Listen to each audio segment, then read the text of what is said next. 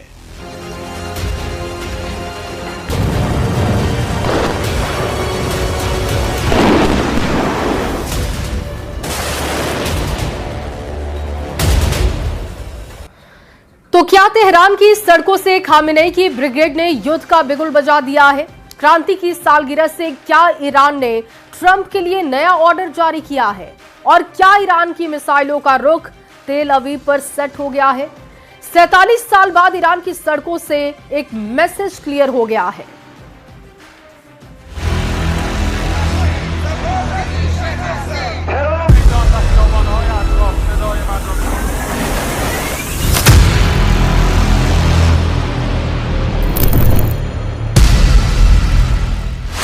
Iran की सड़कों पर उतरे कमांडर, क्या अमेरिका के ठिकानों पर सबसे बड़ा हमला होने वाला है?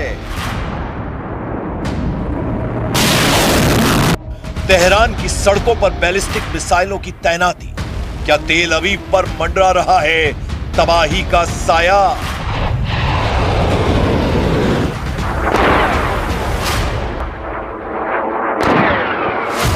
तैनात हुए आसमान को चीरने वाले हमलावर ड्रोन, क्या ये ईरान के खूंखार ऑपरेशन की रिहर्सल है? ईरान ने दिखाई मोबाइल लॉन्चर की ताकत, क्या ईरान ने अमेरिका और इजराइल से फुल एंड फाइनल युद्ध का मन बना लिया है?